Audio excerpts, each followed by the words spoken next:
Hello, and welcome to Unsheathed with your hosts, Kyle Gold and Cam Hirosaki. We hope that you enjoy the program. Please stick around afterwards. There'll be cake and blowjobs. Well, hi everyone. Welcome to Unsheathed number 59. This is our live show here in our very own Bay Area studio. Yes. See, we come out of our discreet mountain location bunker, and it rains all day. Yeah, I know. That's why we stay Welcome inside. to not sunny California. I know, seriously. But certainly we have more people here than we had at our Rocky Mountain FurCon show, and probably close to what we had at Rainforest, I'd say. I was going to say, I think we have 3 to 4 times as many people I was expecting to show up here. I know. So thank you all for coming. We really appreciate it. Big special thank you and shout out to Monoceros Media, who's providing the space and the location here. They're a print and fabrication studio, and they love to support all the creative endeavors of the furry fandom. Their information is on our FA page, I believe, in the journal. And we're creative. Yes, well, apparently we are. Yay. And it's not just you and me sitting talking to each other for an hour. No, that's true. So thanks again. They provided the space, and they are also experimenting with shooting us on video. We're getting nods from back there, so I assume the video is happening. And I'm assuming most of the people here know, but for those of you at home listening to this for the first time, I am Kyle Gold. I am Cam Hirosaki. And would like to welcome everyone. So, what have we been up to lately? Oh, God, what have we been up to? It's only been a while since we've been sat in front of a microphone together. I know. We took a little hiatus to prepare for this, and you're still writing Summerhill. I am. The story will demand blood sacrifice by the time it is done, I'm sure. And I am still working on wrapping up the sequel to Out of Position, which I think I have 2 weeks left to get it finished and off to the publisher. But that's going really well. Watch is producing some fantastic artwork for it. We did not get any prepared in time to show here, but I might possibly have some on my phone later if people want to catch me after the show. You people listening at home, that's the sorry. Side benefit. You should have come to San Jose. Should have come to the live podcast. Get to see free arts. And I've just been handed a piece of news. Apparently, we're twitcasting. The URL is twitcasting.tu TV. That makes a lot more sense. I thought the TU stood for Tugrig. I did too. It's like Tugrig has his own top-level domain. That's why he does everything else. I know. I was like, that didn't surprise me at all. Okay. So twitcasting.tv/Tugrik, Tugrik. Okay. So we'll have a video podcast up for the first time. So again, thank you, Tugrik, for that. Now people can see my adorable visor. Yes. Yeah. It is adorable. I know. You look like an editor at a 1950s newspaper. Or a blackjack dealer at a Reno casino. Either one of those. So we have a couple of letters here. We have a couple of guests, and Cam and I are going to try to tell y'all a story at some point here. So why don't we start with the letters, because these two are actually a little bit timely about an event going on next month in November. Which, for those of you who are keeping track, is soon. It's soon, yeah. Yeah. Just around the corner. This letter comes to us all the way from Australia, I believe. A friendly tail and rudder switch to the writerly fox and otter, respectively.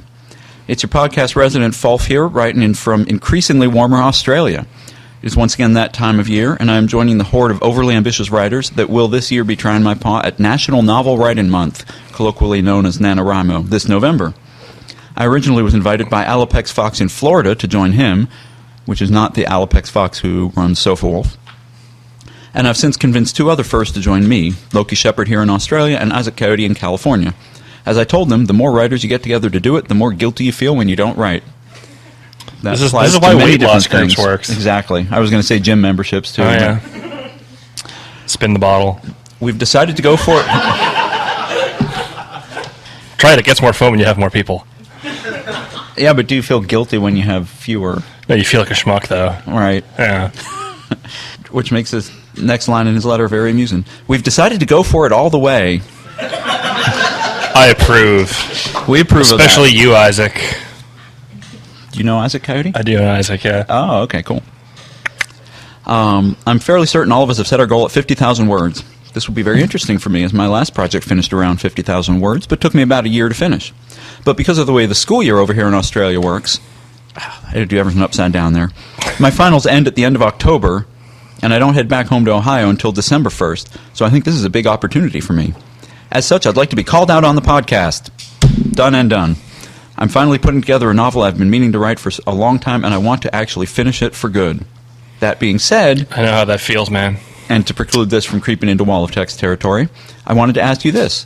What do you recommend in the way of pre-writing if you already know the story you have in mind is novel length? What is the bare minimum? That should be B-A-R-E, TJ. I hope it was just a typo and not like a fur word kind of thing. What is the bare minimum you have to think about before you write? How much pre-writing is too much? Well, if you write the novel as pre-writing, that's too much. Thanks so much, and hope that this makes it to you guys before November. Your Austral-American Fulf, TJ Fulf. And P.S. He will be at further confusion, yes. And so will we. Yes. He also mentions he's going to try to get some Australian wine. Just so you know, I like Shiraz. And Australian Coke Zero. I will say I sampled Canadian Coke Zero up at Rainforest. They use real aspartame there, not the fake stuff that we use here. So 100%. Awesome. Yeah. So what do you think about pre-writing? You know, I think personally that if the idea is in his head, he really just needs to get down like the relevant points that he's afraid he might forget, and then just try to get to writing as soon as possible. That would be my recommendation. I kind of find that I like to dive into a story first. And I know I've said this in the past. I get about a third of the way into it, and then I realize, oh, shit, I don't know where this is going. So I need to sit down and outline at that point. I would say it wouldn't hurt for you to sit down and just think out the steps of the story, since you're setting aside a month where you're just going to write it straight through. It might be better to do that ahead of time rather than, get a third of the way in, kind of not be able to figure out where you're going, have to stop. And so if you can set out an outline, but then I would say don't feel bound by it. No.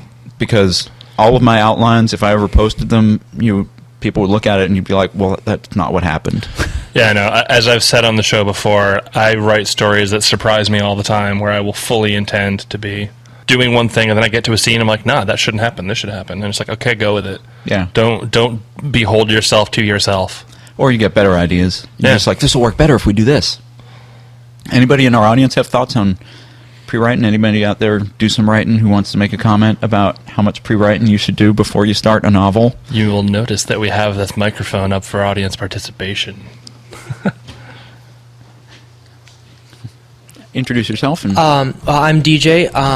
I do a little bit of writing. I don't really post it anywhere, but I do do a lot of writing for my circle of friends because we have a writing group in Southern California. Very cool. What I like to actually do a lot of pre-writing. I like to have a beginning, a middle, and an end, and I usually don't always. I keep that as like a spirit. Like I want to keep it in that same groove, but I try and get the main character, the ending, the beginning, and some like things that happen during the story. But anything more than that, I think detracts from actually the writing process. I don't know. First off, I just want to say how flattered I am that you drove all the way up from SoCal to see us. I know, seriously. Yeah, Orange County for woohoo. Yay.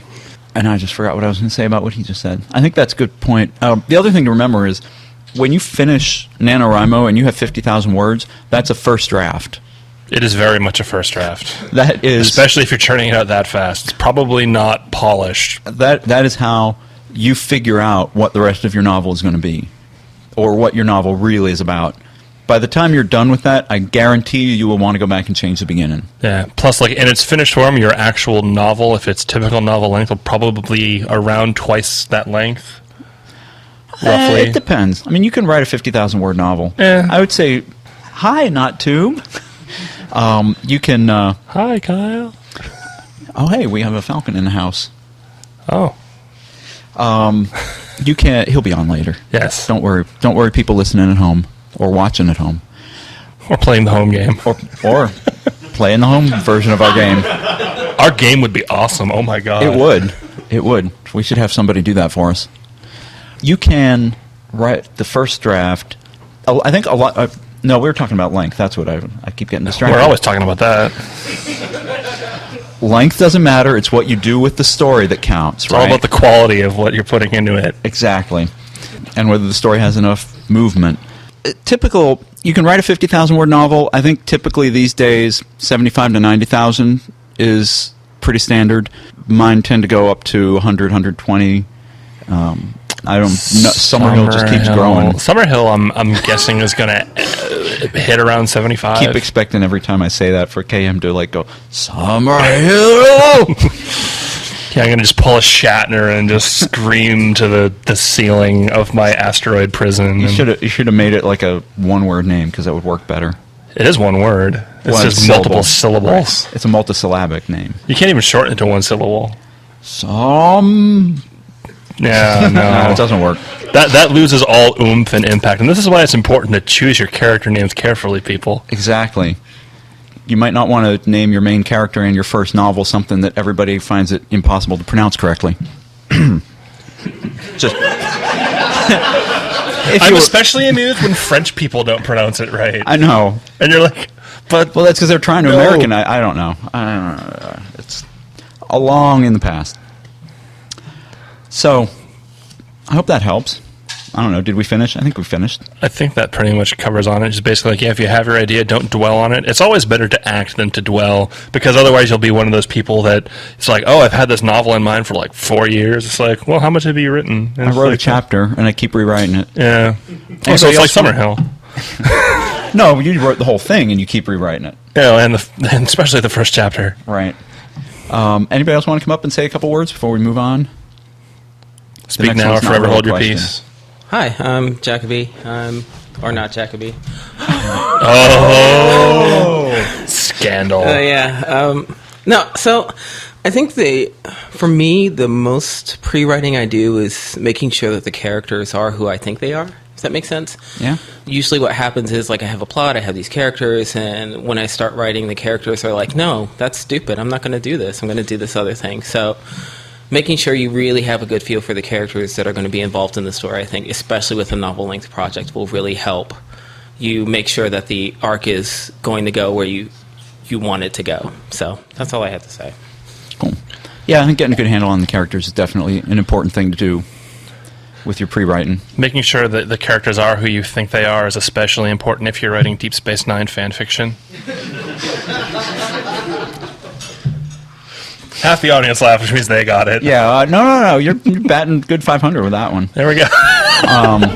Hey, by baseball standards, that's not bad. That's awesome. Yeah. Better than Ted Williams, right? Oh, don't even. Baseball's stupid this year. Not yet. Almost. By the end of this podcast, we should probably know, actually. No, I think maybe not. Yeah. We'll see.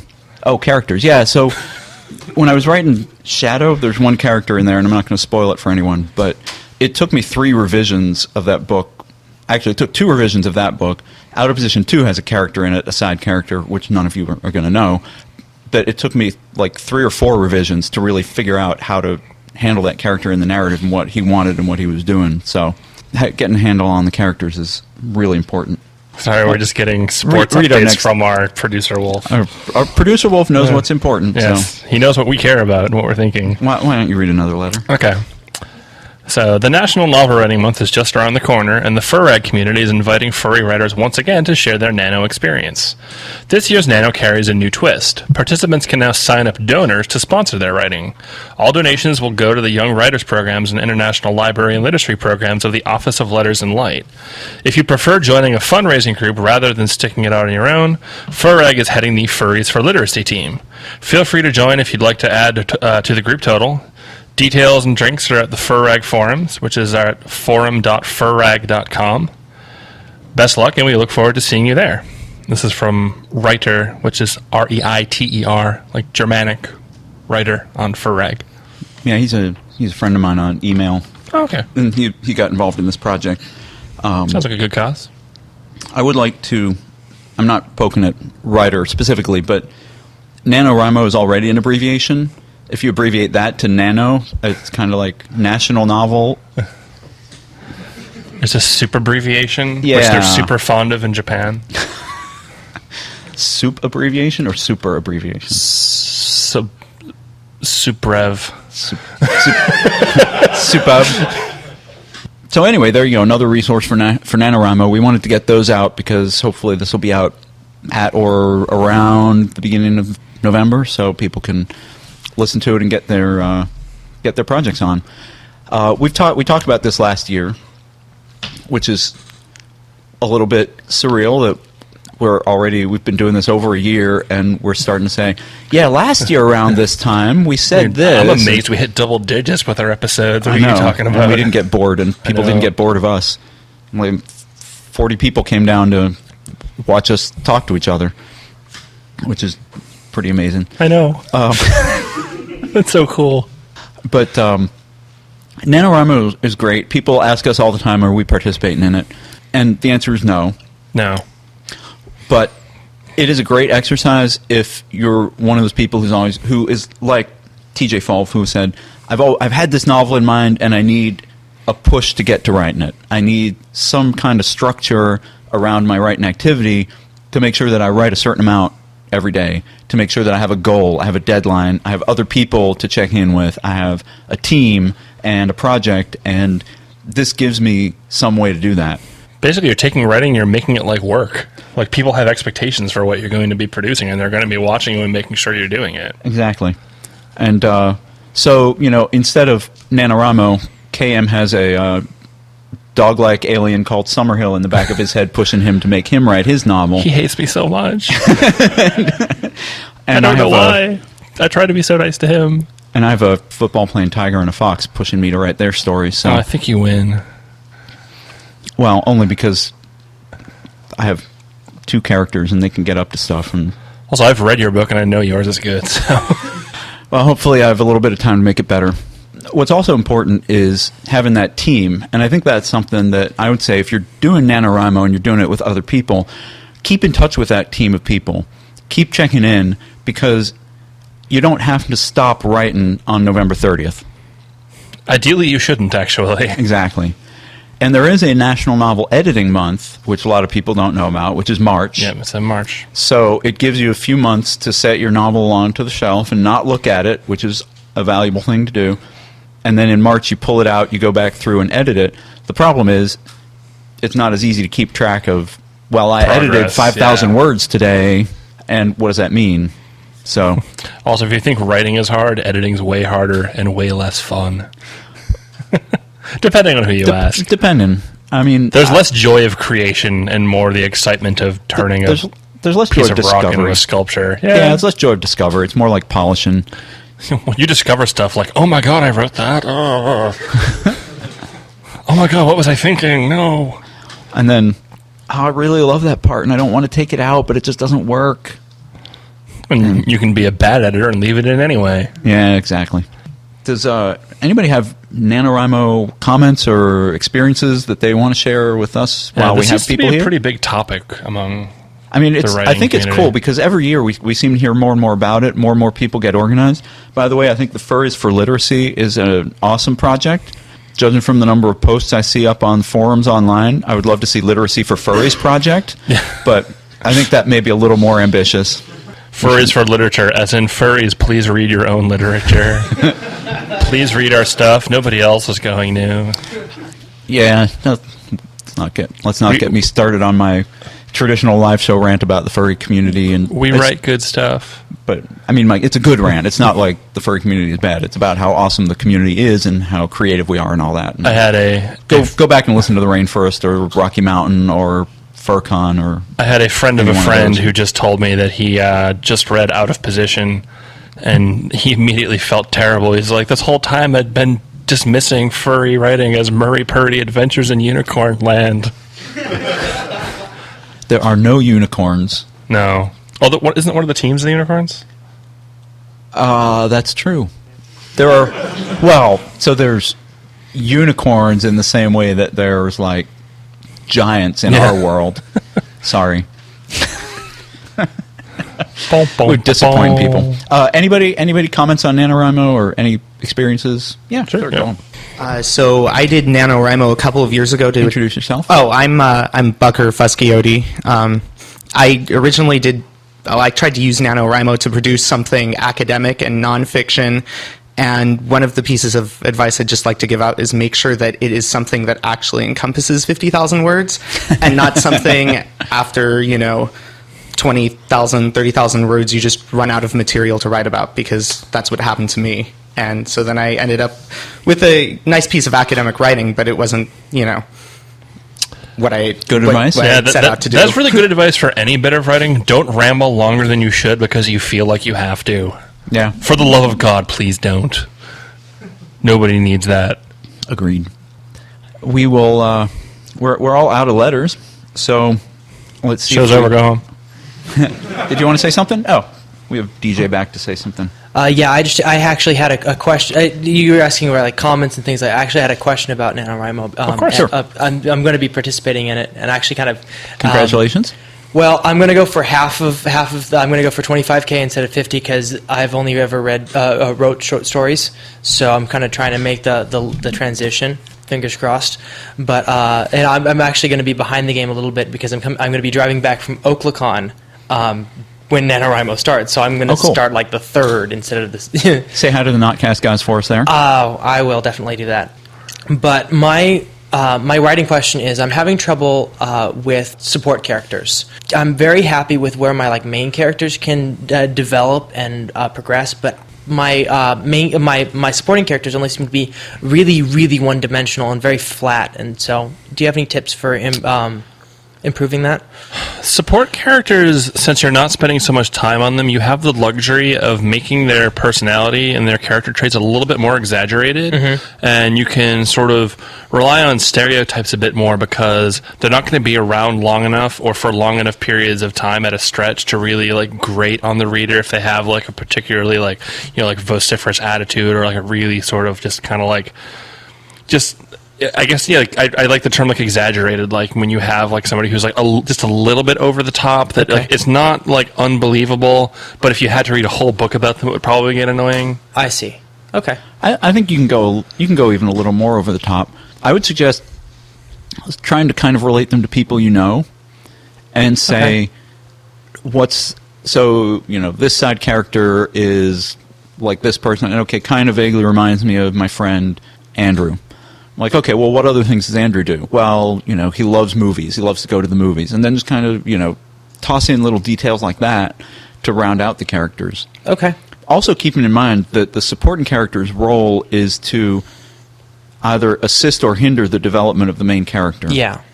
So they should be, to some extent, a little bit one-dimensional in that each character should just push the main character in one direction. Okay. And...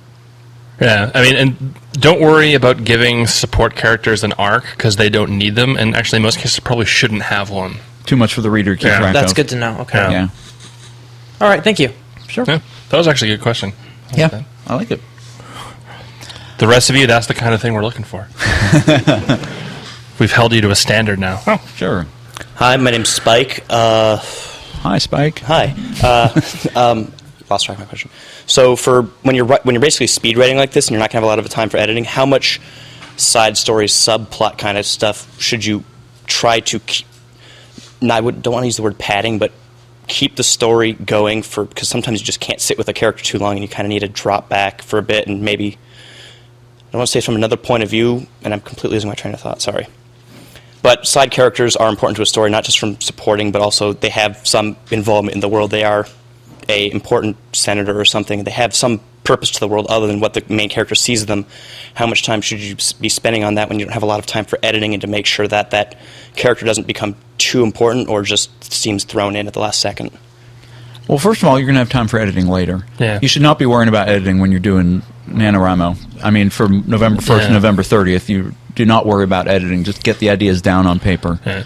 And I will say, electronic not paper. worrying about editing isn't an easy thing to do either. Oh, no. I know God, I have that problem too, where I want to edit while I'm writing and I have to force myself not to. Yeah, I cannot write without editing, but I can minimize the editing. Yeah.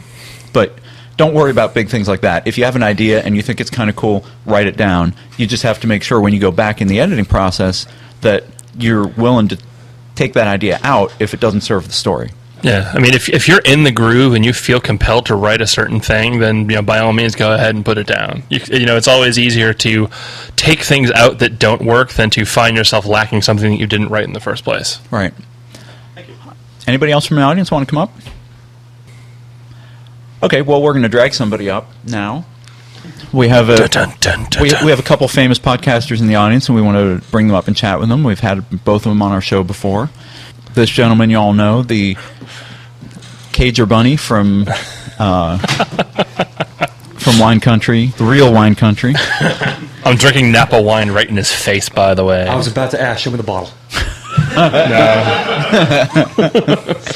It's all the way on the other end of the table. That's good. That's good. I'm trusting you on this one, K-Tech. So yeah, welcome back, B-Hop. It's good to be back. Thank you very much for having me back. It's very glad to see you here. It's very nice to be able to see you guys and not have to jump over a giant white dog. I know, really. Was that Kiba? Is that his name? Oh yeah. Oh, I forgot. Yeah. Yeah, RMFC. Our first non-human audience member. Non-human audience listener. It was an exciting episode. I know that it was funny to. I was eager to ask that question, and I'll tell you, I was a little unnerved by having that giant animal there, having to jump over it. I don't know. It's real well behaved. It's weird coming from a furry, isn't it? Yeah, but he was real well behaved. He was very well. We like our animal people kind of a little bit fictional and more easily controlled. You can talk to them. Yeah, right. Play basketball with them. Exactly. Yeah. So and speaking best of all, he can't talk. So speaking of that. Yeah, how there's exciting news in the FBA. It has been unbelievable. I have to admit that I made the mistake of thinking when we had the finals back in, I guess it was July. Finally the finals were over. The last game was played, and I thought, oh great, finally the off season. Now I can take a break. I have been working harder in this off season than I was during the regular season. It has been amazing. So why don't you, for those people who might not be familiar, why don't you give like a quick minute and a half, 2-minute overview of the FBA and what you do with it? Well, I think the story goes, at least the way I've been telling it, is that so a couple years ago I decided to really jump into the furry fandom. I've been kind of on the periphery of it for several years, and then figured, time to really get into it. I needed a new character, and I'm a big fan of basketball, and so I thought it would be fun to have a pro basketball playing character, so I made one. And pretty shortly after making it, somebody asked me, so what's his team? So I had to come up with a team for him. And and then somebody asked him, well, who does he play with? Okay, so I had to come up with teammates for him. Well, who does he play against? Oh, come on. Okay, I'll make up a team that he plays against. There you go. So then finally I found out that there are actually other furries that are into sports as well. And when I started getting asked, so what's his division? Oh, what? What's his conference? What's his league? 24 teams later, I've got a whole league built up. I finally was like, okay, if I'm going to build this thing, I'm going to need help. So I went on to FA and put up a posting and said, look, if there's any other basketball-loving furries like me out there, if you've got an idea for a team, just shoot me an email. 200 emails later, I had to sift through it all, and I built a league. And so everyone was so excited about making their teams and building it all up that we ended up making players for them all. So now there's over 400 active players in the FBA, and they all got rosters, and we started a season, and we took it all the way to the conclusion. We played 80 games per team, and had a finals, and the Bikers won. Yeah. And Dakota Bikers. Despite the lousy officiating, right? Despite the lousy officiating, absolutely. Oh shit! Now the thrust might as well be the goddamn Ramble. That's going to be coming out. For those who don't know, I do a podcast that covers the events, and it's one of the most fun things about the podcast that I do is I'm always getting contributions from anyone at all in the fandom. I have open recording sessions held online, and I just invite people. Just show up, look at the script. There's a character you want to play. Call me up on Skype, play him. I'll record it. I'll put it in. And I've gotten we were just casually chatting about the FBA finals before one of our podcasts, and Kit took the outtake and sent it off to B-Hop. So it should be showing up in the next episode. It'll show up soon. There's a lot of stuff that we talk about that gets cut, and things that don't get cut, apparently. Yes, apparently not. Which has surprised me in the past, but let's not dwell on that now. And entire episodes that sometimes get lost. Now, since you brought this up, though, I have to ask. We just had the 2010 draft, so we brought in fresh new players into the league, and I had asked all three of you to contribute characters. And I know that in one of your episodes you had asked your audience, did anyone, if anyone could guess which of your characters were yours of the top 24 that got selected. Did anybody guess? I didn't see any guesses. I don't believe anybody's written in to guess. Okay. No. All right. Well, sorry. I don't know if anyone here closely followed the FBA draft other than us. J-Ott's there. Yeah, there you go. And DJ, do you have a baller name? Yes, I do. Easy K. Wow, I forgot it. No. It's Easy K. I might have it here. In the grand compendium of baller names. Well, see, here's the apparently. thing. You had an episode where you outed how I, give baller names to people who watch me on FA. I believe you I outed believe you outed that, and we just read it. That was me. So after that podcast went out, I got about like 20 watches. and I had to assign all kinds of baller names. It was crazy. Some of them came out pretty good though. I'm sure. I don't know. You Lapso is a yeah. What do you use? Lowercase became his baller nice. name. Lowercase. Oh, He's a rider. He's small. yeah. So Well, he's Fennec. yes, he seemed to like that quite a bit. He seemed to like that. I think but it was Easy K. Easy K. Easy K. Easy K. All right. For Affinity Reality Blows. Reality Bros. Easy C. Easy C. Easy C. Yeah, no, there was a reason for that. It was why was that now? I mean, all of them have a reason, They all. Oh, of course. Yes, that's why. Because you're a corgi. Wow. There it is. Is that only the second corgi who's been in our audience? Probably. Oh, there are more of them lately than not as lately. What's the opposite of lately? I don't think there is one. Pastly? Longer time ago. I don't know. I'm not a thesaurus. What do you think? I am a writer? God. Ask me synonyms for like male foxes or something, not parts of tents And then the verbs. swishy-tailed Volpe butt came Yes. out, and yeah. See, you're even better at that. No, I'm not. That was terrible, and you know it. You have no idea how many synonyms I need writing sports stuff. Oh no, I know. Panamanian jungle raccoon. I'm going to use that. We've been listening to some of the sports announcers for the baseball playoffs, and some of them could use a few synonyms. Well, it's been one of the most fun things about doing free sports writing is trying to come up with ways to talk about things that are in an animal way, in a furry way. My absolute favorite, and my co-commissioner Jay Tigerclaw came up with this is for cats and the basketball. So we call it the rock. For a cat, it would be the yarn. I just thought that was so clever. That's perfect. That's awesome. So yeah, it's from shooting from downtown, shooting from the woods. Yeah, there we go. Nice. That actually sounds like a real basketball term, actually. Yeah. Maybe if I use it enough and the podcast goes on long enough, maybe one day ESPN will pick up on it. They are always desperate for more terms to use. No doubt. Now that QED. Boom Goes the Dynamite's been played out. Too many cool side of the pillow. It just doesn't work anymore. Yeah. Biscuit in the basket. The cool side of the pillow. But I'm sorry nobody guessed your players, but I certainly tracked them, and I wanted to give you guys a gift here. Thank you very much for It is a tube. contributing. The instructions It is are not tube. It is not a not tube. Well, just open and unsheath. Oh, we can do that. Oh, wow. Apparently, we're the experts. That's in our name. I see what you did there. Oh, no. There you go. Wow. Whoa, that was ready. Yeah. Oh, yeah. Kyle comes scary prepared to this thing. It says, "I see what you did there." I think I might save this if that's all right. You Oh, may. it's yours. You He may. has a whole caboodle of them. We do. I guess I'll. And let's actually, only open I'm one end of this. every. I'll hold the base. You go for the tip. Wow, that makes what I was going to say seem just positively clean.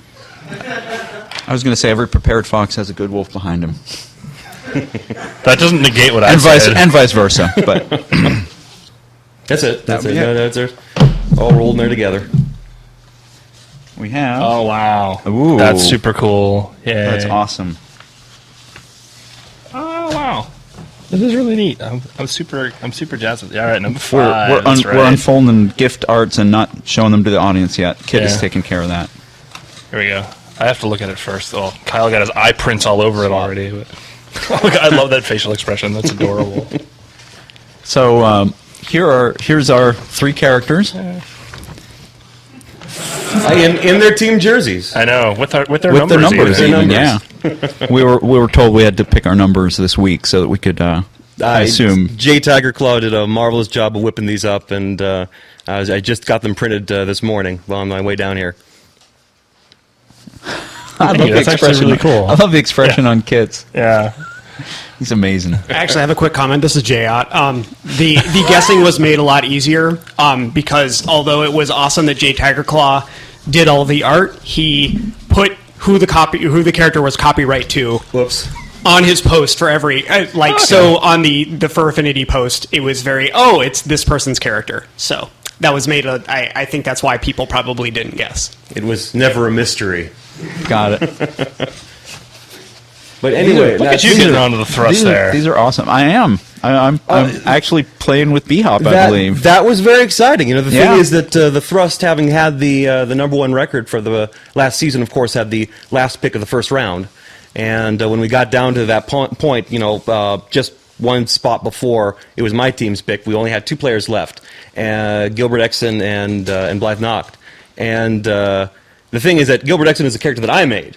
So I fully expected everyone that the Pittsburgh Keystones was the team picking before me was going to take Blythe, and then I'd end up with Gilbert. But they surprised me, picked up Gilbert. But it's good. It's actually really, really good. It Sounds like a good fit. We just traded away Jakub Lischka, who was our previous 3-point shooter, and he just went to the Clefs. And so the thing is that at the moment we didn't have one. So it's good that Blythe is going to be on the team. That's going to be important. And he dropped that far because basically mostly what he does is shoot from Yeah, deep. And he needs to learn some defense, and I think being on a team with B-Hop will give him that opportunity, hopefully. Well, there's a very strong defensive core on the Thrust, so I think that'll be able to make up for anything he's lacking. And I'm sure he'll be very happy being a deep threat on the thrust. Absolutely. Isn't it amazing that I can talk about it like that? There's that much detail in this whole league that I've created that I can mention who got traded, what they do. Yeah. Oh, yeah. So just for folks here, like when B-Hop was just talking about how we have the actual jersey numbers here, I actually I sent B-Hop an email explaining about arriving at what jersey number I was going to pick, and it was this big convoluted explanation, and he responds back and just he hits every note of okay, I see exactly where your brain was going on each one of these, and I'm just that's why you're the man. That the fact that you every step of the way you were with me, you understand my brand of crazy. Boston brains aren't that complicated. No, we're really not. We're very straightforward. Except when you're driving. Oh.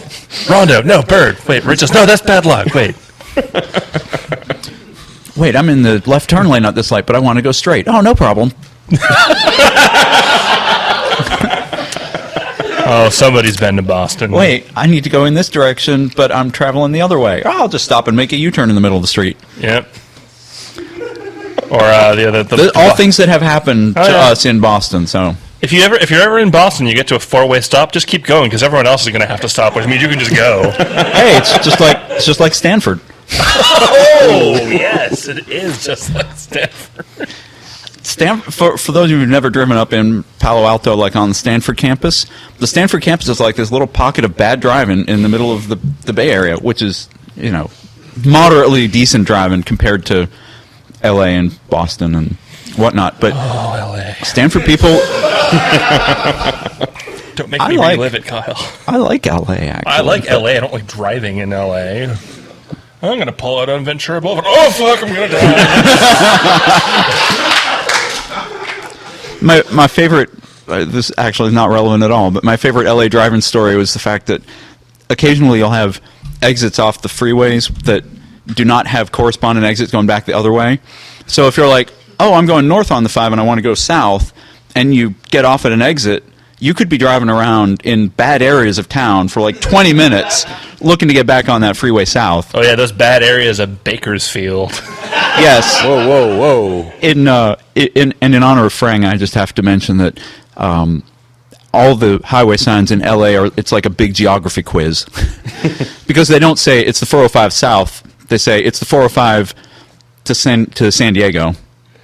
Or it's the 10 to Santa Monica. So if you don't know where Santa Monica is, you don't know where the hell you're going. Anyway. If you don't know where Santa Monica is, why are you in SoCal? Point. So, bringing this back to relevance. So, Yes. you were saying earlier, when you were talking about all this trading, Oh, since when have we been business about and whatnot, relevance? I'm curious, how much of the FBA, like, can you keep track of in your head at any given moment? Or, like, do you have to, like, consult notes, or do you just know it all? It's I certainly don't know it all.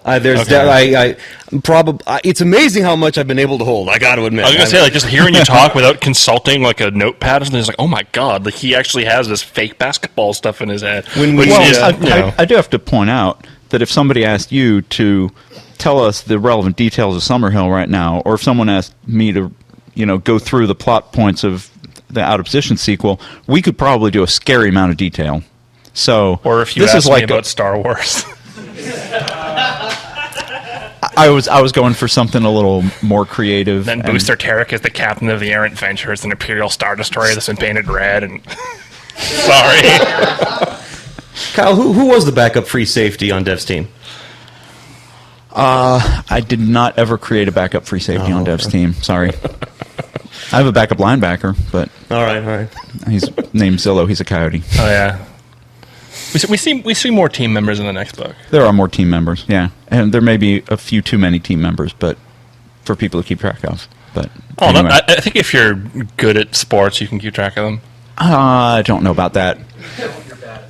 It's not so much being good at sports. It's more at like how many characters can the reader hold in their head over the course of a novel.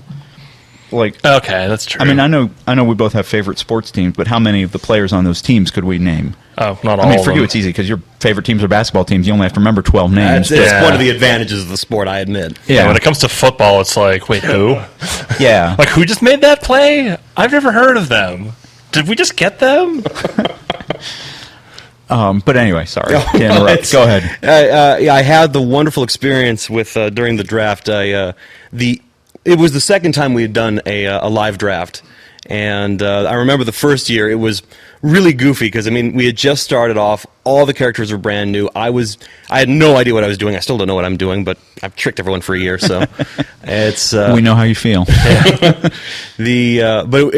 While we were announcing each pick, I would get on the microphone and talk about, this pick went to that team or whatever. And a year ago, I was just making up crap. All I could do was just kind of blab over the same things again. Oh, yeah, that team, they need more offense and defense. And if they can get that ball in the basket, then they'll win the game. Play more. We want a player who can score more points than the other players on the other teams. A lot of that. Play harder, not better. That was my commentary. But this last year, what was nuts is that we had whenever somebody got picked and went to a team, suddenly I was. Wait a minute! Oh, that team. That team. They got it to the second round after that game. That series went 7 games against the Howlers, and that was a really critical game because after that it was much easier. Wait a minute! Why am I talking like this? I know too much about my FBA. That's kind of the experience I was going through. But you've also built up some history. We have. So how did you go about that? Well, part of that is it's help from lots of people. That's been the theme of the project from the start. Is just asking anyone if anyone's interested, if anyone wants to participate, send me a message, come up with an idea, make your own ideas, and we'll find a way to put them through. And that's been magnificent. I've had so many people come forward and think up, well, what if there was like this classic player who was like really good back in the 90s, and then he had like a serious injury, but then he came back and became their head coach or whatever kind of stuff. Like that'd be awesome. Let's do it. And that's how so much of the stories get built. And the thing is that because there's so much detail, every time something small happens now, it suddenly explodes into something bigger when I look into it. I just had a trade that recently put two players together, didn't even think anything of it at the time. And somebody else pointed out to me, well, you had that podcast where you mentioned this, and then somebody else wrote this idea about that team. These two guys actually were the ones that stopped that team from going 14-0 back in 04. And now they're playing for that same team that they stopped going 14-0. Back in 04, before you were actually even really doing this. Exactly. Wow. But I mean, it was like, wait a minute, that's a story there now. Yeah. And now those guys are together on that team. That's got to be written. And it's just amazing how the story just evolves out of all that detail. I do need to ask you one very important question. Has anybody in the FBA made the decision? Yes. Yes. At Rocky Mountain FurCon, this was actually hilarious. We had one big player who was going free agent, and the thing is that everybody wanted him. He got like 6 contract offers from different teams, and they weren't sure where he was going to go. And just for fun, I thought, okay, what if I'll try to make the decision. And I went around Rocky Mountain FurCon. I found a guy it was a wolf fursuit. I asked him if he could play a coyote for me, and he was willing to. And so I put him in front of a camera and had him, say, this is really tough, but I've decided to take my talents down to the Florida Panhandle, and I'm going to join the Tallahassee Typhoons. That was the decision I came up with this morning. That's amazing. Posted that on YouTube, and as soon as it went up, I had a whole bunch of messages. Oh no, he didn't go to my team. What the heck? I offered him more money. That's awesome. So when does our 2010-2011 season actually kick off? Halloween. All right, nice. It's coming right Awesome. up. And how much of the history? I know I've talked to you before about the Bill Simmons book. How much of the actual history of the game in our world do you sort of take inspiration from for FBA storylines? I try to take quite a bit. I've definitely taken some of the more recent stories that have happened in the NBA and tried to turn them into FBA stories, like the decision when Allen Iverson quit mid-season for personal issues. I had a player quit for personal issues in the FBA. Did you have him do a rant at a media conference about practice? I haven't gotten that one yet. That's coming. Definitely coming. Look up if you guys haven't seen it. Look up Allen Iverson practice on YouTube. It's awesome. I try to take what I can from the NBA and fold it into the FBA. It makes it more fun. I mean, the thing is, a lot of the people that watch the follow the FBA are in fact NBA fans. Though not all are. I definitely have a lot of great contributions from people who don't follow basketball, but great ideas are great ideas no matter where they come from. Yeah. So actually, something you were saying earlier led into another question I wanted to ask. People are giving you these story ideas and whatnot, and like there's obviously a lot of creative info from the fans who are creating these players, but you're still kind of like the overlord of the story. And I know you roll out the games and you have things like that, but like when it comes to different like surprises on the different dramatic stories that are going on, like how much of this like do you plan in advance at all? Not to make you like show like the smoke and mirrors here, but just, we don't want to know how the sausage is made. Right.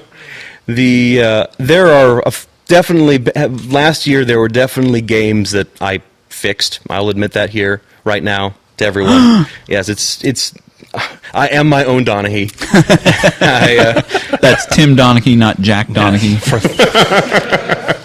No, like I can just hear Atari's heart jump and then sink as he listens to that. Like, oh, that's not what they meant. Sorry, go on.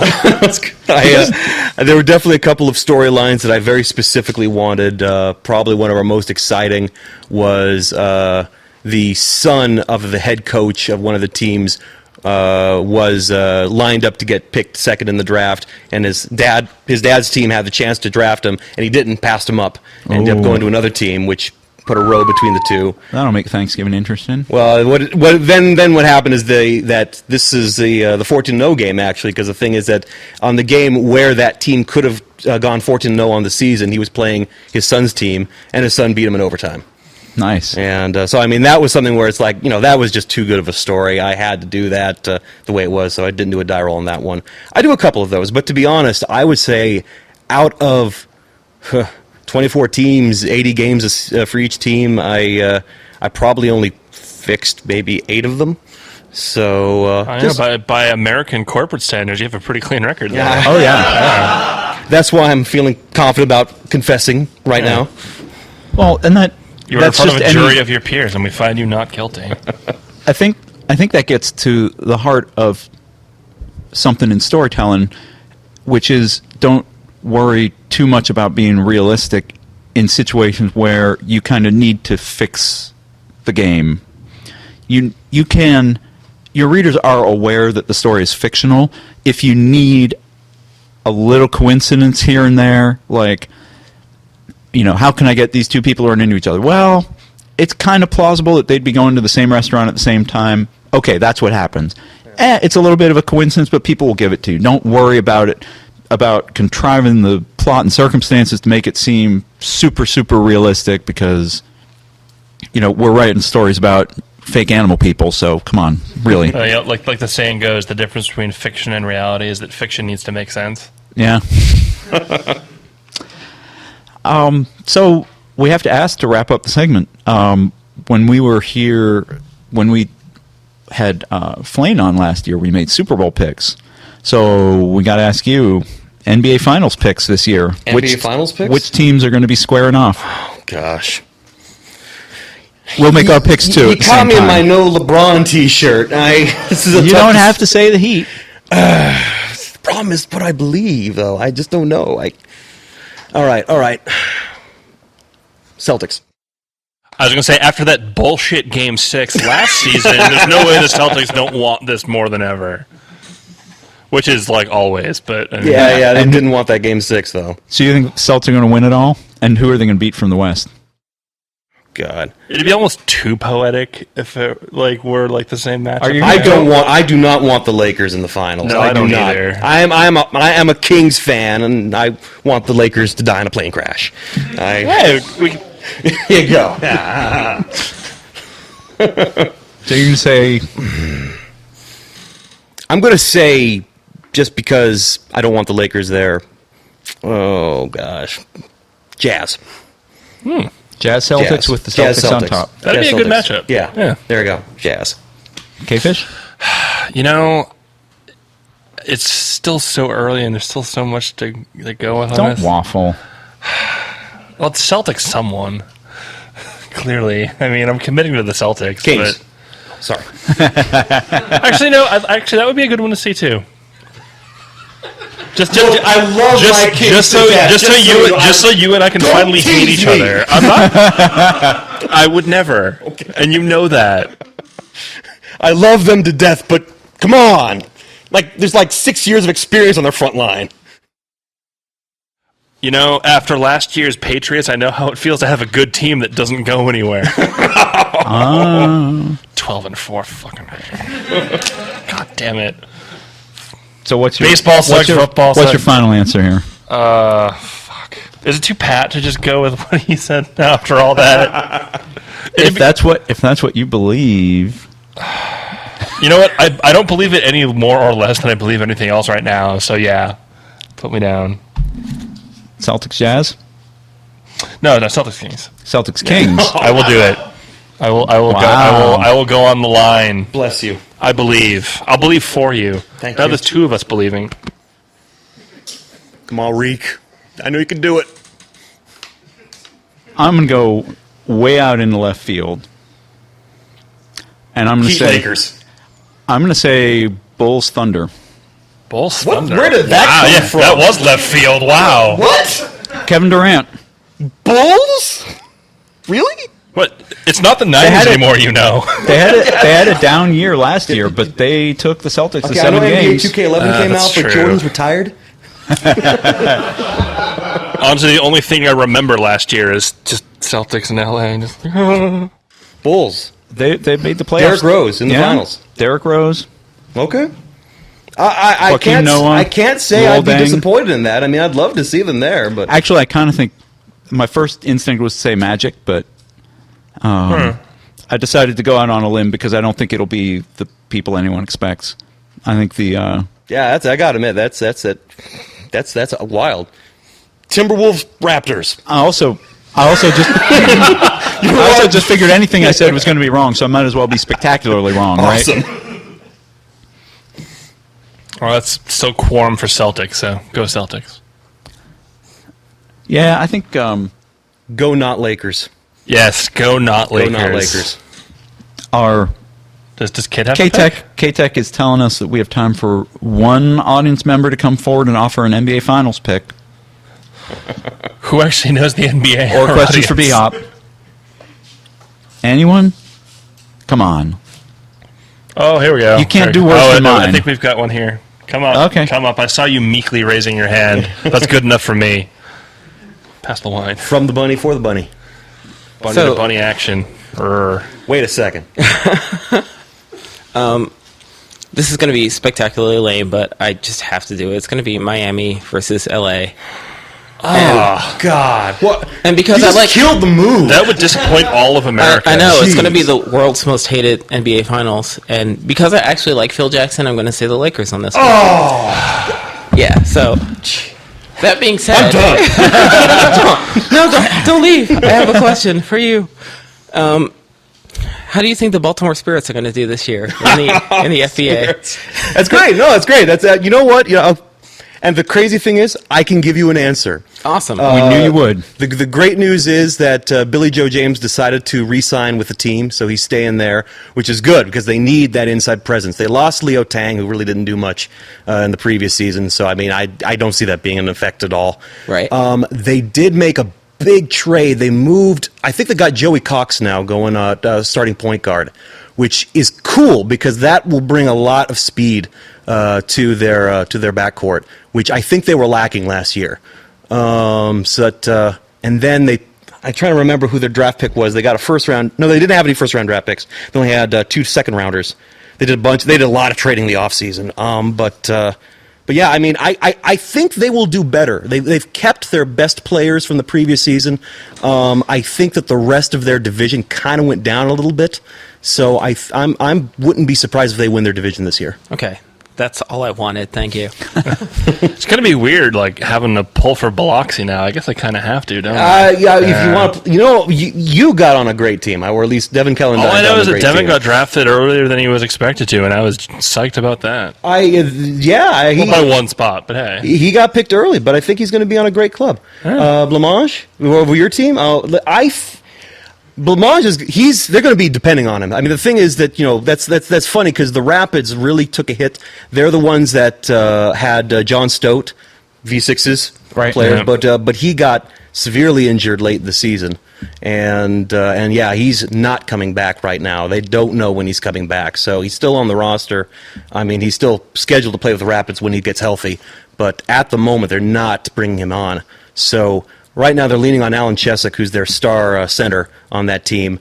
With Blancmange there, that's going to be like a big. They're going to be pushing that the low post game really, really hard. He's the Matt Castle of the Rapids now. That really cross-sport obscure reference there. But people who know what I mean know what I mean. Does that mean he's going to be traded to Kansas City in a couple years and struggle and not be able to save a dying franchise? I don't think anyone could save Kansas City at this point. They're what? They're 3-3. They're 3-3. Something. Yeah. Into football. Any last words for us? We want to thank you for coming down here. Thank you very much for having me. I really appreciate being on your podcast, and it's great to listen to. Well, we appreciate that. I love having you on. Like, every time that you're on here, it's just you continue to blow my mind. I think you. It's so much fun, and it's we don't just have you on because you're fun, but it actually does relate to writing as well. And we get little things like the whole fixing games bit. I find myself doing that with my own stories sometimes. Yeah. I'm like, wow, this would be great if this little thing could happen. Wait a minute. Yeah. I can make it happen. Yeah, like people ask me, it's like, why did this have to happen? And I'm like, because it needed to for the story. And that's basically when you're fixing games, like, for the story to be as good as it can be, you need certain things to happen. And I think it's cool. I think it's cool that you have the integrity to fix your own games. Yes. As weird as that I agree. sounds, I really do admire that.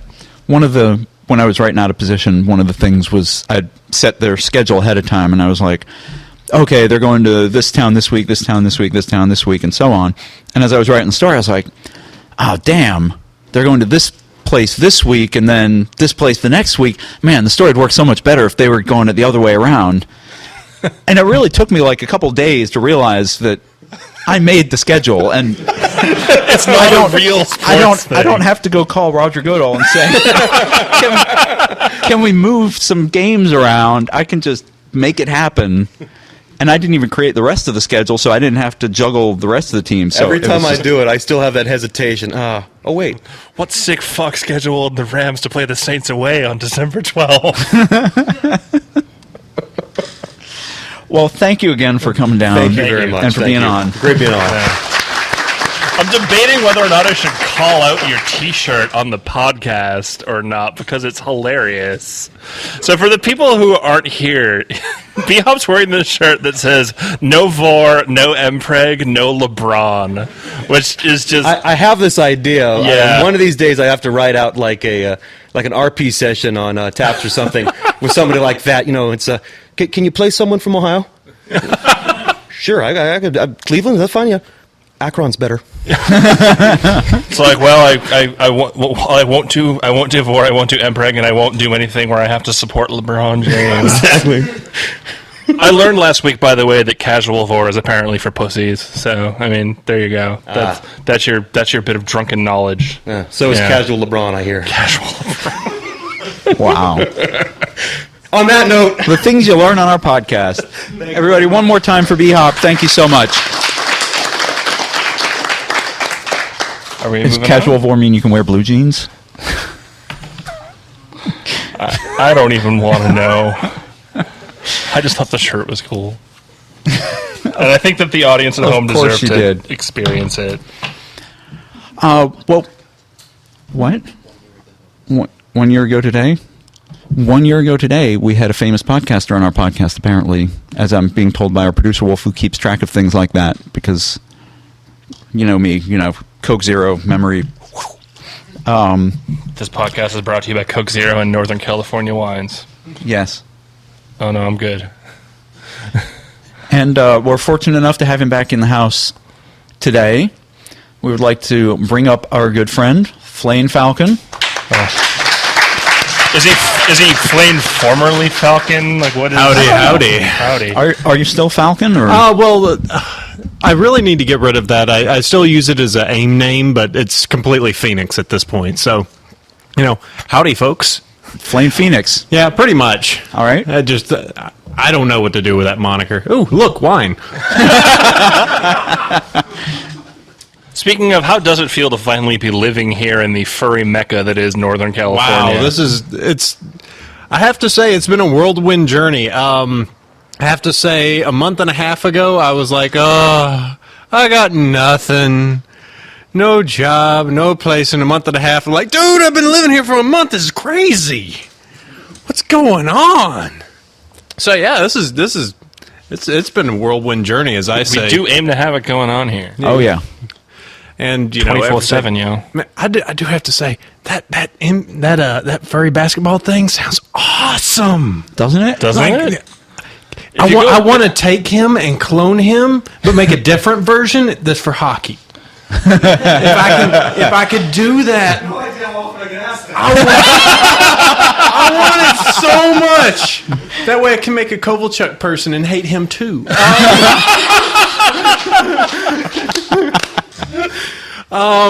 But yeah, Welcome to Unsheathed. We're pro sports. I would almost do it if I didn't want to just play it.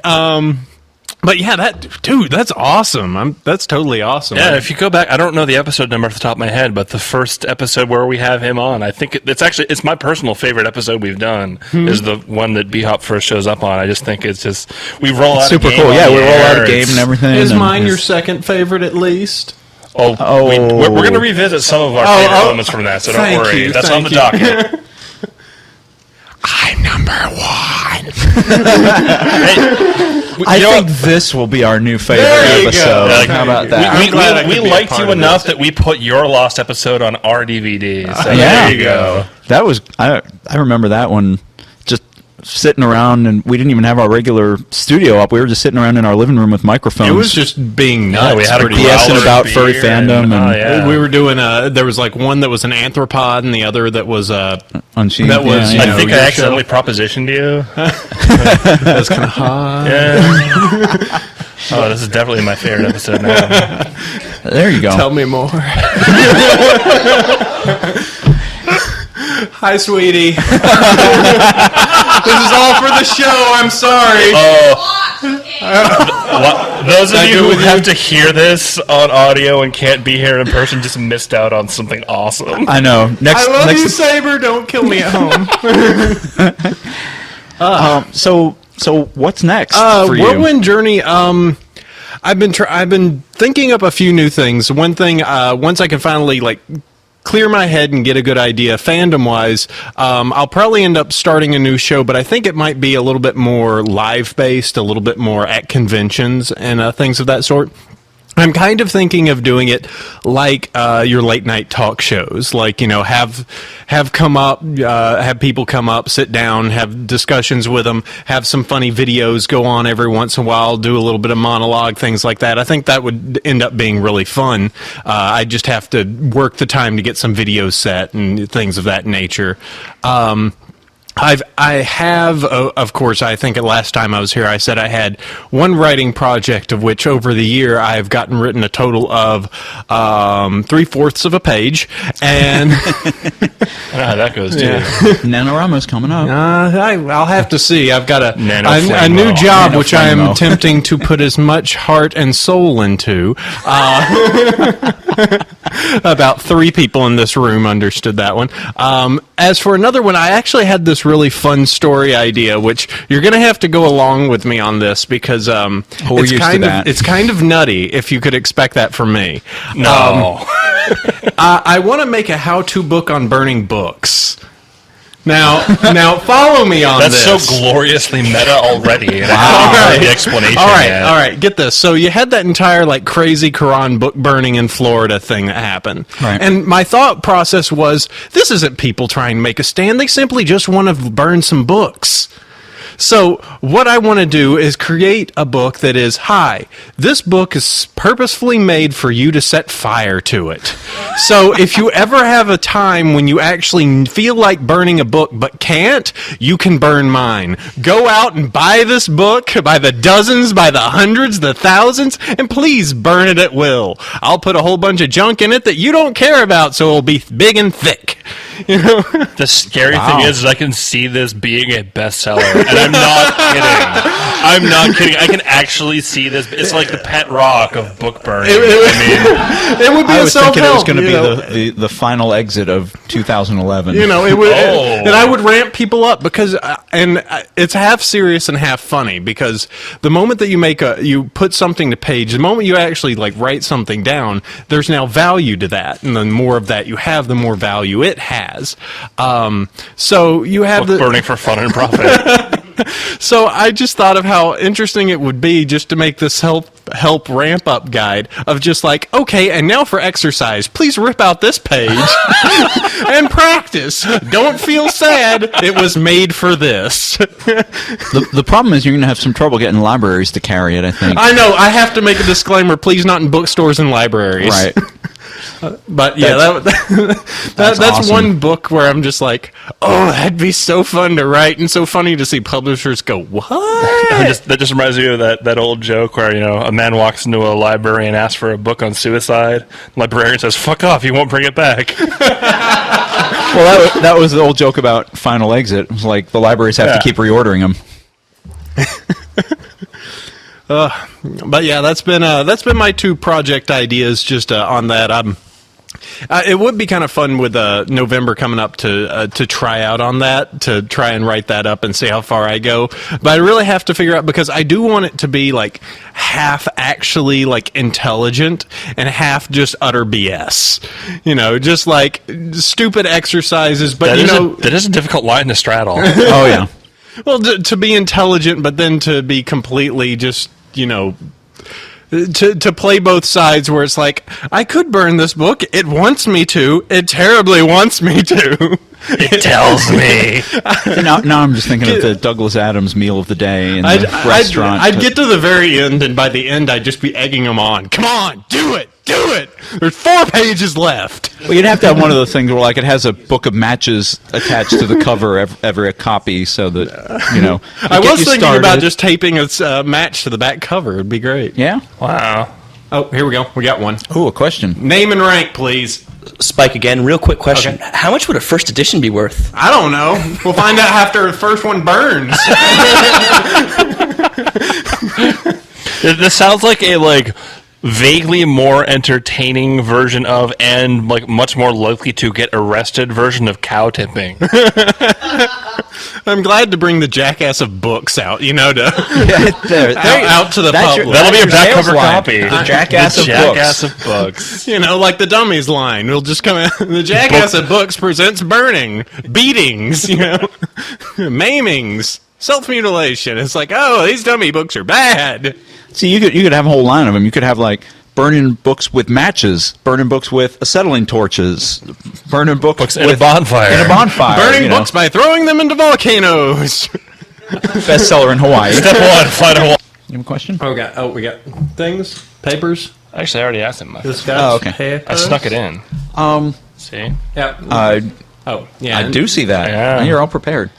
So, being sort of the almost proud parent of furry podcasting. I mean, from back in the Clawcast days. Yeah. What's your feel about the state of furry podcasting now? That I've been lazy. I wasn't going to say it, but since you did. Yeah. Well, I admit, it's half laziness and half real life kind of showing up.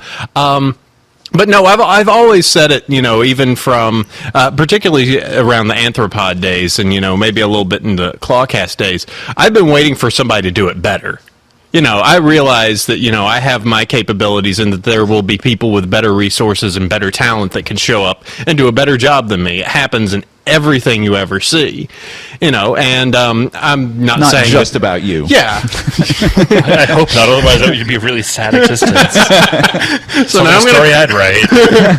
So now I'm going to curl into my rock, and everything I do, somebody else does better. The end. But I'm looking forward to trying, every single time. Okay, this is going to go into some big sort of meta analysis, but the reason that I eventually went into Phoenix is because that's one attribute I really like, is the capabilities to remake oneself. And I kind of had one of those experiences, and I almost feel like I've had one again, doing this crazy move and doing everything over. I feel like I've kind of done another metamorphosis, and I'm not really sure where that's going to take me. Did you awake from uneasy dreams? Every night. Oh, it does sound like a story I would read. Wow. But and just to see where that will head off to. But I mean, as for everybody that's been showing up and doing podcasts that's come after it, I absolutely adore it. I think it's great that, people jump on and that they found this as a medium. I mean, when I originally first started and looked out there and, got everybody up together to do Clawcast, there was actually one podcast before me, and that was called the Freaky Furry Friends Show. And that show, I don't mean to make it to say anything, but it wasn't my cup of tea. It wasn't probably a lot of people, because it was like the Howard Stern show, and not in the happy way of just kind of like, woo, our audio levels are way off. I'm talking over here. It was abysmal, and there was nothing going on. Sorry if any of you are in the room. Please don't stab me afterwards. But and as I said, it's everybody's cup of tea. Whenever I was doing my shows, for whatever reason I always felt like I was doing the high intellectual news, and I was like the Wolf Blitzer, except not old and fat. And without 28 TVs behind you. Yeah. Though that would be nice. You don't have your own Robin. Imagine the games like, oh, dude, all right, next show I'm playing Fallout 3. Woo! So, But yeah, just everybody brings their own little flavor, and I'm happy with whatever anybody brings. The Anthropod might come back, might not. I don't know. It just completely depends. We'll just have to see, depending on what projects tickle my fancy. So, as at least a semi-expert podcast person who's done 2 podcasts now, which is more than I've done. Dude, I've done 2 podcasts, but I can guarantee you there's a handful that have done more episodes of every podcast than I've done. Oh. Yeah. But what would you say are some of like the big rookie mistakes of podcasts? Because podcasts, there are a ton of them that like get to like 5, 6, 7 episodes and then just die. Figure out what the hell you want to talk about. I mean, that seems to be a big That's one. the number one of just, good God, don't go in there like, hey, we got a bunch of our friends, we're into the fandom, this is our episode, woo!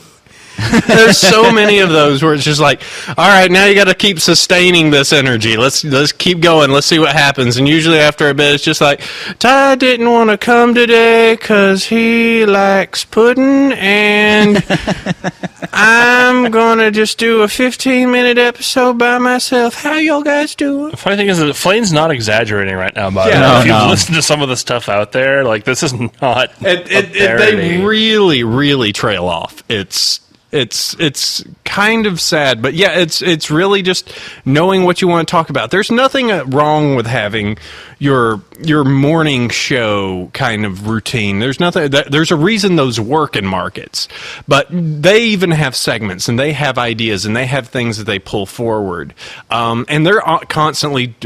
Most of them are trying to constantly innovate themselves and bring something kind of interesting to the table. So it's just one of those things of kind of seeing a niche and feeling it. My southern kind of show. And it's time for y'all to go feel it up.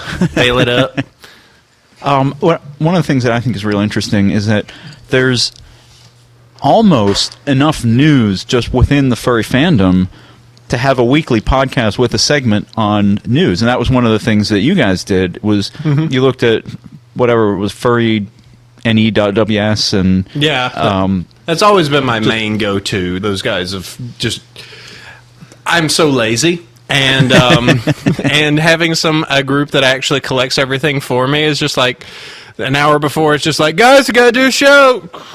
Them do those. And that's one of the things that I think is interesting. I'm not going to go off on another speech about the fandom and community and all, but the fact that they do generate their own news and that you could say things like, hey, this convention lost their hotel, and why did that happen, and have a 10-minute discussion on it, and that would be of interest to a lot of people out there. Again, it's just... I think it would be good to have like a sort of like a furry version of like Reuters or something, because like nowadays it seems like the best way that news spreads is like you go to FA, it's like, wait, there's like 10 people with the same journal title. That must mean something happened, and like we need a better way to propagate like useful information than that. Either that or there's another sandwich meme. Oh God. I loved those. Oh no, there's fat people on the banner at the finisher. And then there's the I hate the sandwich meme. Yes. The anti-meme meme. Millhouse is not a meme. But Millhouse is not a meme is a meme. But he's not a meme. Thank you, Renee Magritte. Here, do we want to go ahead and list off some other stuff you saw on I think that somebody approves of that. that was for our art. Yes, our art guy. Art guys. I have to tell you something terrible when we're done recording, by the way. I hope you can share to the crowd. I was just going to say, you're going to throw that out, and all the people listening at home are going to be like, hey, come on, KM. What? Well, now you have to make up something. Yo, what can I do? So, while we're doing that time he got beaten by the mob, that was scary. Oh my God. There you go. This was in Japan. I was up in northern Japan. You have like both like, you know, the Yakuza and like the Korean Mafia where they were running all the pachinko outlets. You owe me. Yeah. Okay. Oh, dude. All right. Piece of advice: never fuck with a Japanese dude with a dragon tattoo. Peace. So we got our NBA Finals predictions from the basketball bunny. Right here, son. got your Super Bowl picks for the year? Yep. I literally was just like, oh crap, because last year it was almost just like a shoe-in. Yeah. I could have just closed my eyes and just went, all right, Saints, Colts, Saints win. Bye. It's just like, what are these two teams that are unbeaten and nobody can ever stop? Okay, it'll be those two. But I actually had to sit there and make... Also, Saints are good and Colts are evil, and good prevails over evil, so Saints win. But yeah, I had to sit there and be like, okay, so what would... So I've even got wild cards all the way leading up. Holy cow. Yeah. Wow, no, he has a whole chart here. I'm looking over at it. In the AFC, I've got the Patriots. I know the Jets, the Colts, the Ravens. The one Ravens fan is happy. The Steelers and the Texans. Yeah. For NFC, Giants, Eagles, Bears, Vikings, Saints, and Falcons. So I think that it's probably going to be the Colts and the Eagles. I'm looking at the Colts to take it. All right. My prediction is it's going to be Pats Giants, and I can't not pull for the Pats. Okay. I love you. Please don't stab me too. I'm not hoping for this outcome, but I'm going to pick Falcons Steelers. And I'm going to say, unfortunately, I think the Steelers are going to win another one. You really think the Falcons are going to... That's my team. I love that team. You put the Falcons in there, too. Yeah, I did. Oh, he put them in the playoffs, like but not in in the Super Bowl. playoffs. Yeah, okay. I put them going up. Actually, if I go back to this, who did they lose to? I have to... The fact that you planned this out is amazing. I know. They can't... lost to the Vikings. Oh. Yeah. What were the other NFC teams in your mix NFC, Giants, Eagles, Bears... Vikings, Saints, and Falcons. Okay. Saints maybe, but the Vikings are going to collapse. The Bears suck. The Giants aren't going to be able to sustain anything, and I've seen too many Eagles teams just fall short to be able to pick any of those guys. So for me, it would be between Saints and Falcons, and I think the Saints are going to have a post-Super Bowl letdown year. Mm-hmm. Well, what do you think about the Bears right now? I've got got one friend in Atlanta that's just like, the Bears. They're going to go as far as their defense will take them. Mm-hmm. But as long as Jay Cutler's sitting back there, what did he get sacked 9 times in one half against the Giants? Oh, my God. You do not win Super Bowls with quarterbacks that cannot figure out how to avoid getting sacked. I mean, a few sacks you can blame on your offensive line, but 9 sacks, you're just... Yeah, you're bad at football. The only reason, and the only reason that I dismiss the fact that the Falcons would be there, even though they are my team and I love them, is the fact that the close games that they have won were by the absolute skin of their teeth. Field goal at the last 2 seconds wins, and they've had like 3 of those thus far. Yeah, but they've only really been blown out the one time, and you can have a couple blowouts during a season. But I mean, the Bears have lost to mediocre teams, and if your pick wins, by the way, that's awesome. I would love that, except for the ending. But I'd love that because if any town has gotten the absolute crap kicked out of them in the term of sports, coming from a Thrashers fan, also coming from baseball. I mean, when you win your division 14 times in a row and only win one once. World Series, yeah. Who are we playing again? The Yankees. By the way, can we have a little cheer for the Yankees being eliminated from the baseball playoffs? Suck it, Rye. Yeah.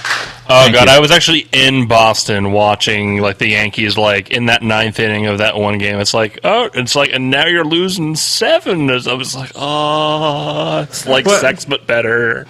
Do you think Texas is going to do it? No. It all hinges on today, really. And tomorrow.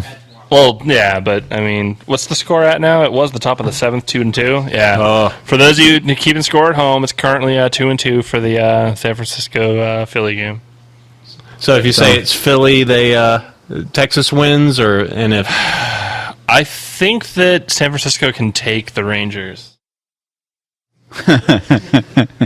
I think the Rangers are playing pretty out of their minds right now. They're pretty insane. Oh, they crushed the Yankees. Oh my god. Yeah. And like any team that crushes the Yankees has my vote, but if it comes down to it, I mean, there's no problem with giving the hometown love that the Giants definitely deserve. But it seems like every single time they've kind of won in just this, like we're just gonna throw everything at them and just something will stick. Just do it.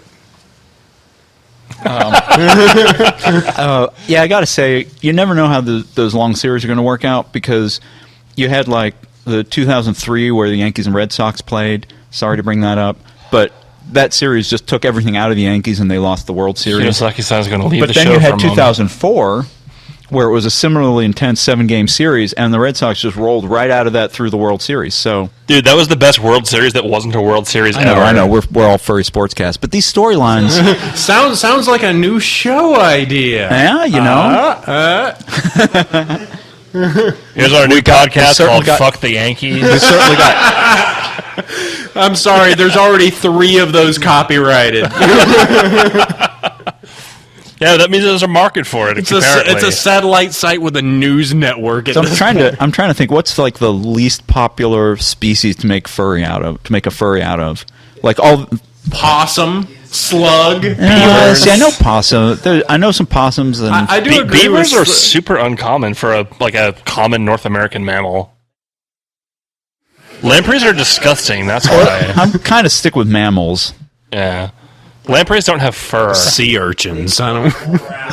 Naked mole rats. Naked mole rats. Yeah. So like every Yankees player is a naked mole rat character. Is that how we do our furry sportscast? That's or you racist. can have we got a contribution from B-Hop. I just have to mention that there's 500 players in the FBA now, and we do have 6 beavers. Do you have any naked mole rats? That's funny. No. There was a question that I didn't get to while you're up here, and since we're talking about species and furry species in sports, one question I wanted to ask you is there a species that you have been waiting for somebody to make a character out of in the FBA that hasn't happened yet? Wow. I know I'm your first cacamissile. You are my first cacamissile, yes. My stupid Panamanian jungle raccoon. You just love the name Cacamissile. It's fun. Have you heard? Did I tell you about the Cacamissile thing with me and B-Hop? I'll tell you I later. think you need. I think you need to tell the audience now. So, were you actually broadcasting that? Do you realize that was absolutely You do realize. I just want to point out. You do realize that you're on a podcast, broadcasting to an audience, and you can't just say, "Oh, did you hear that really interesting story? Oh, I'll tell you when we're not recording anymore." Oh, dude, it was great. Okay, so all right, since B-Hop's here, not to like cock block Flane here, but don't worry, I'm used to you doing that to me. I think Flane. I think you might have just got propositioned again. No, I think he got depropositioned. I don't know.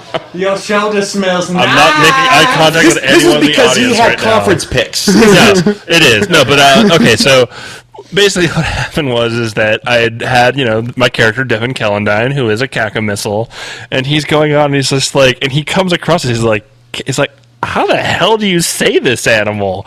He's like, cacamille? Wait, is the T silent or not? Cacamisly? And he's like, it rhymes with thistle. This stupid animal. And so he's all like, I'm going to send an email to KM Hirosaki right now. He's like, dear KM Hirosaki, your animal is stupid. How do you want it pronounced? And then I get an email with this audio clip, and the actual text of the email does say, dear KM Hirosaki, your animal is stupid. How do you want it pronounced? Well, it's called a cockamissile. Cacamissile. Oh, okay. It's like a ringtail. I liked my version more South better. American. Do you have any skunks in the FBA? Quite a few actually. And Striped in fact, spotted. A striped skunk won Defensive Player of the Year this last season. Okay. Question. I'm sorry, not defensive player. I'm sorry, sixth player of the year. He came Question from someone who's seen the jerseys but never actually seen anything. Any avians? Oh yeah, quite a few. In fact, are they allowed to fly? One flap rule. Suck! You're burdening them down. It's Bobby Heron is an egret on the Biloxi Mud Puppies, and he's one of the most effective users. Playing with Devin Kellendine. Playing with Devin Kellendine. He's got a very good power forward on that team. Very effective use of the one flap rule. I'm going to get a bird league, and we're just going to do Quidditch. just kind of to... just kind of to re-relate this all back to Wright, I think this is. hang on, stay with me. I can do this. Wait, what I can do podcast this. am I on again? Is that all of this creativity about the world that's being built up, the fact that you have a rule for avians, and we've talked about this before with your players, how each of the species you have rules that kind of are intended to level the playing field for everyone, and that's not a zoning issue. No. And that was an Office reference. But I think that's all part of storytelling. It's part of making it an interesting story. And we get questions occasionally from people who are like, my character's invulnerable and omnipotent. How do I make the story interesting? You kill them. But not only is it like, you're taking story considerations in, but you're also actively considering the furry element to it. And that's, for us, a really important thing to keep in mind, because a lot of times it does get lost, and it really shouldn't. Exactly. For us. We are at your mercy. Good, I've degenerated your show down. That just made Jacoby laugh. and I'm going to Joaquin Kid Phoenix the rest of the show. All right, then. Yeah. So Flane's done. Flane. Yeah. I'm sorry you couldn't be here with us today. Reference Wayne. But thank you for making the trip down, and welcome to the Bay Area, and we hope to see a lot more of you. All right, awesome. I'll be around for certain. Excellent. Peace, kids. Big hand.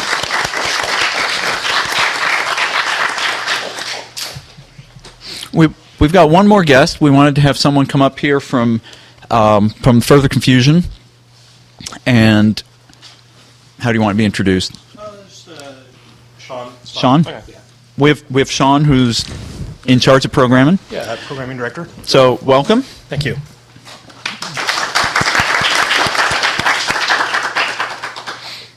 We're getting you all adjusted I here. almost feel like this is like pre-con right here. It's kind of cool. I know, this is fun. Yeah. Is everybody?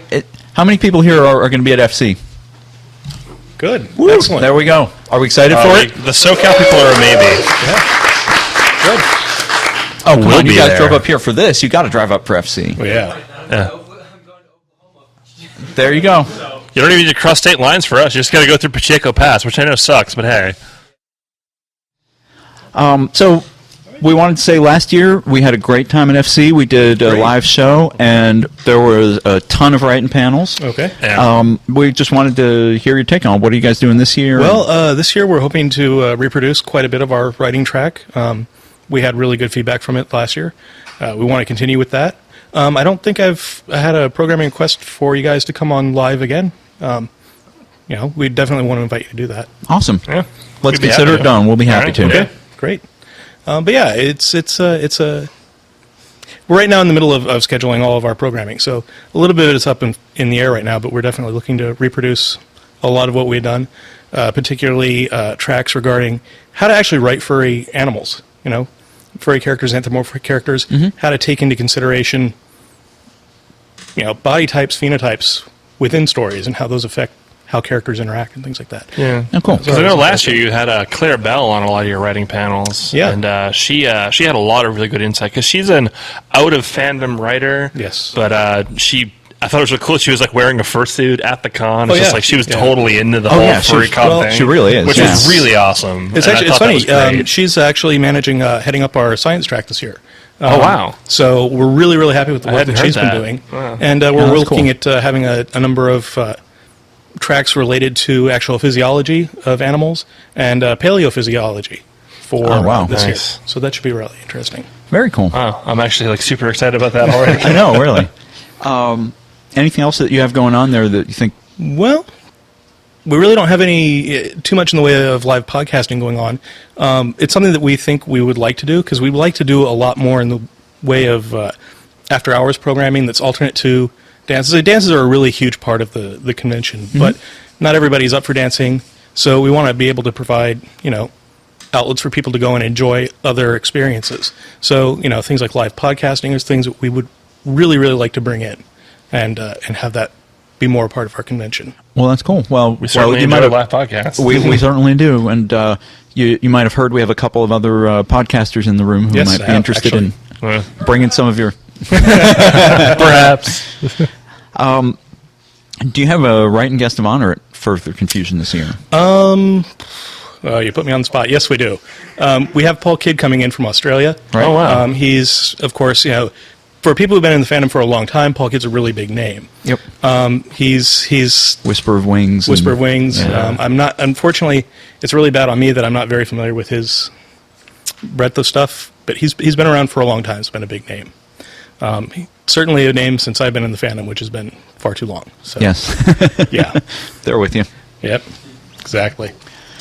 Well, cool. Yeah, and we had a lot of fun last year. Not just at the podcast. The podcast was great last year, and we hope any of you guys come into Further Confusion. Hopefully, you'll be able to make it to the podcast there.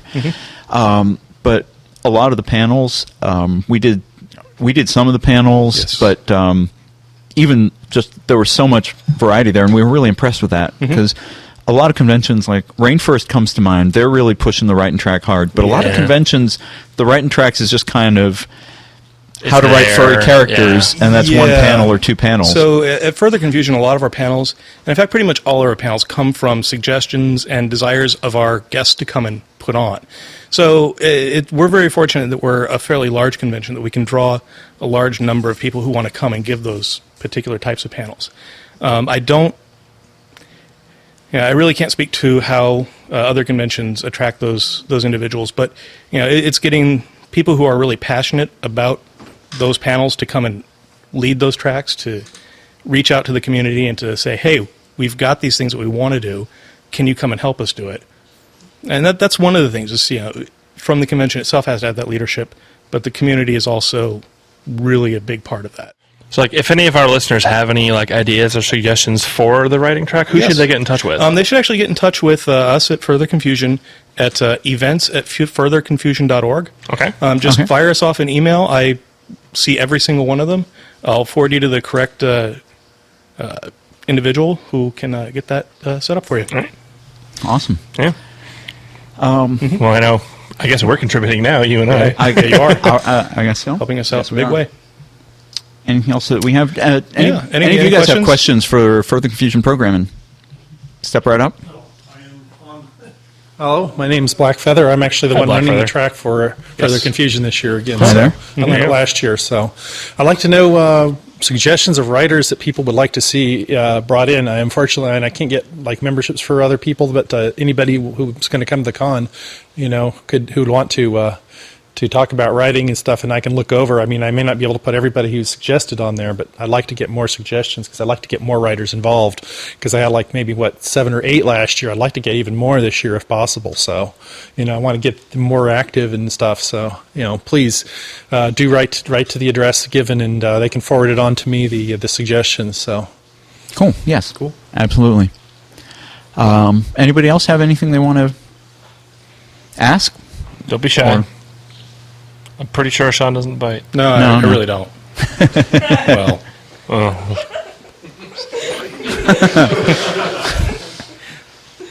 We have a dissenting opinion in the audience, but we'll let that go for now. Okay. Anything? Any last things you want to tell us? What should everybody not miss at Further Confusion this year? well, what they should not miss at Further Confusion this year are going to be our after-hours events. Okay. This year we're going to be doing an improv session, basically an open mic night kind of a thing. That's actually new for us. Cool. Of course, our traditional things are going to be the Masquerade, and this year our variety show, Further Confusion Unleashed. That should be a very good show this year as well. And of course, Further Confusion Unsheathed. any of our live podcasts for the Confusion Unsheathed. Awesome. Be great. All right. Thanks so much for coming down here.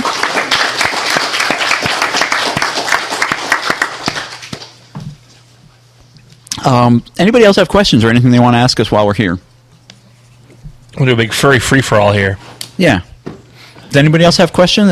Anything you guys want to ask us? Or Oh, we got one more. We have one more from our best friend. Do you think you'll be doing this again? I think we have to. This has been Absolutely, a blast. yeah.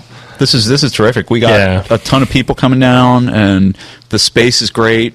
We got a lot of cool support, and we had promises from Tugrick that next time we do this, we can get all kinds more shiny stuff here for people, like little tokens or mementos or something. And yeah, I mean, if anyone was I'm not was making following promises. I'm just saying there's the potential for all of this.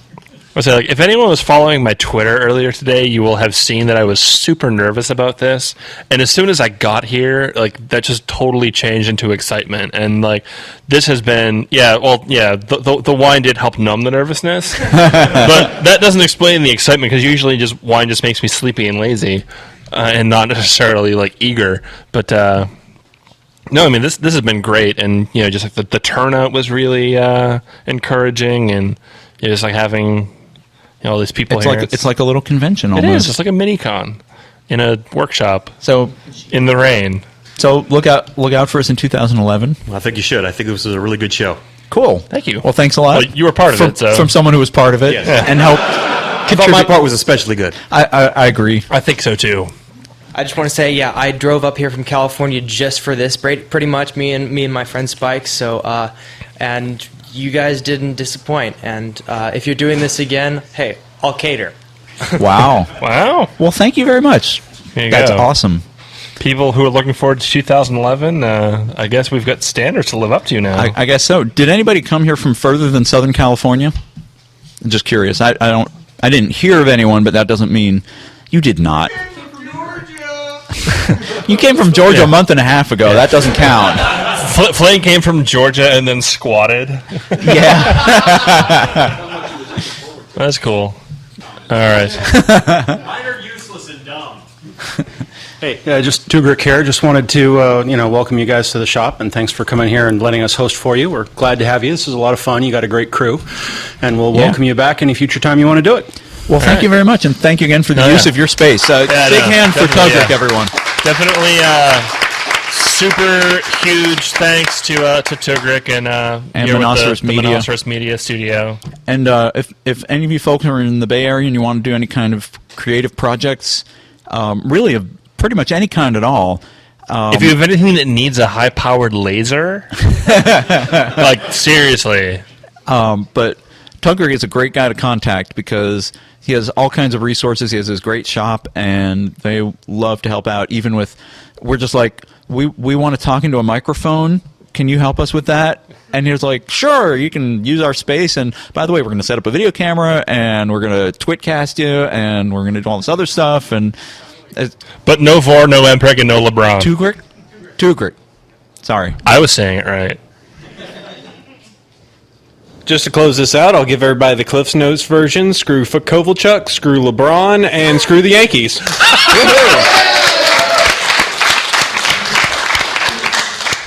I can't promise that next year will be less sports focused, but thank you for coming to Unsheathed Sportscast 2010, everyone. Yes, thank you, and thank all you guys for coming, because really, we're very used to doing this with an audience of basically one. Yeah, and sometimes two. It's just really exciting to be able to do it with to a bunch of people, to get you guys up on the microphones and everything. And we get feedback in email, but getting it in person and as part of the show is really energizing and makes us feel like we want to keep doing this some more. Yeah, so. And again, like the turnout here, like I said, I was expecting maybe like a third as many people here as actually showed up, which is just that warms my heartstrings, which is actually possible, believe it or not. I think we got all of our close friends and then some. So yeah, that's pretty cool. Although none of my roommates came. And lastly, of course, as always, I want to get a round of applause for our producer here, Kit Silver.